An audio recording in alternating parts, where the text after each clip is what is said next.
Elden Ring draws inspiration from many sources.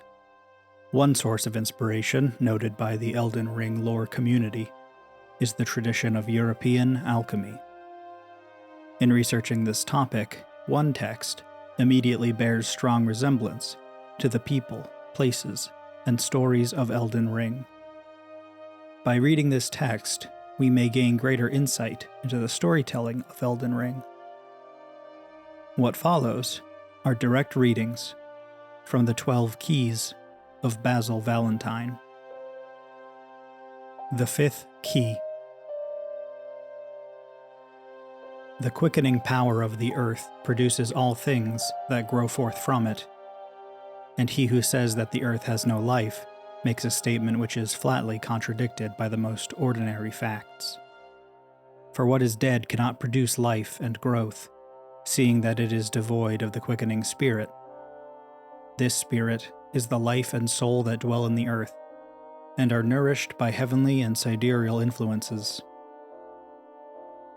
For all herbs, trees, and roots, and all metals and minerals, receive their growth and nutriment from the spirit of the earth, which is the spirit of life. This spirit is itself fed by the stars, and is thereby rendered capable of imparting nutriment to all things that grow, and of nursing them, as a mother does her child while it is yet in the womb. The minerals are hidden in the womb of the earth, and nourished by her with the spirit which she receives from above. Thus the power of growth that I speak of is imparted not by the earth, but by the life-giving spirit that is in it. If the earth were deserted by this spirit, it would be dead, and no longer able to afford nourishment to anything, for its sulfur or richness would lack the quickening spirit without which there can be neither life nor growth. Two contrary spirits can scarcely dwell together, nor do they easily combine, for when a thunderbolt blazes amidst a tempest of rain, the two spirits out of which it is formed fly from one another with a great shock and noise, and circle in the air, so that no one can know or say whither they go, unless the same has been ascertained by experience as to the mode in which these spirits manifest.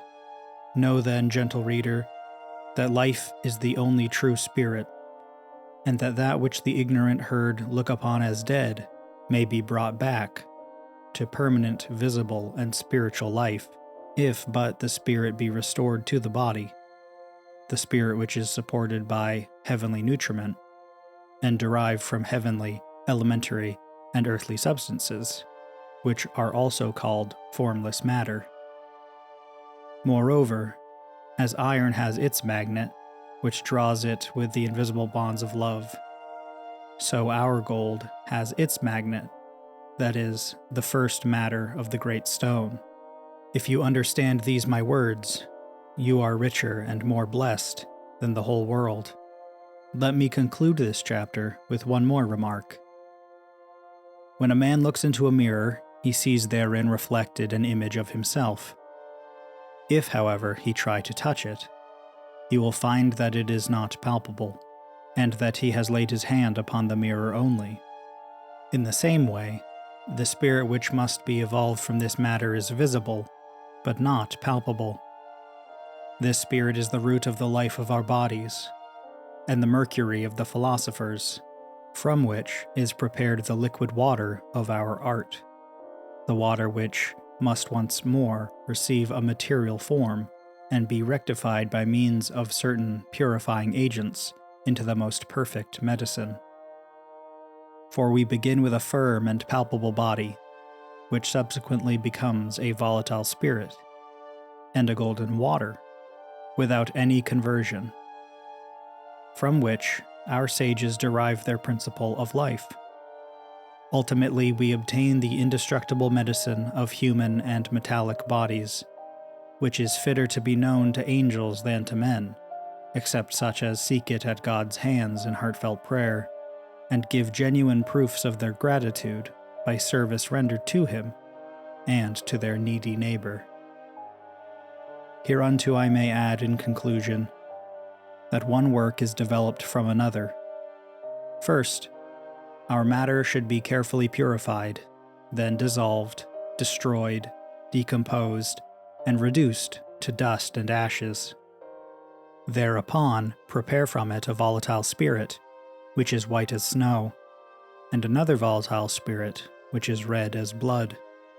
These two spirits contain a third, and are yet but one spirit. Now these are the three spirits which preserve and multiply life. Therefore, unite them, give them the meat and drink that nature requires, and keep them in a warm chamber until the perfect birth takes place.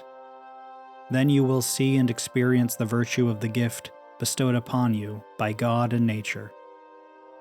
Know also that hitherto my lips have not revealed this secret to anyone, and that God has endowed natural substances with greater powers than most men are ready to believe. Upon my mouth God has set a seal, that there might be scope for others, after me, to write about the wonderful things of nature, which, by the foolish, are looked upon as unnatural. For they do not understand that all things are ultimately traceable to supernatural causes, but nevertheless are, in this present state of the world, subject to natural conditions.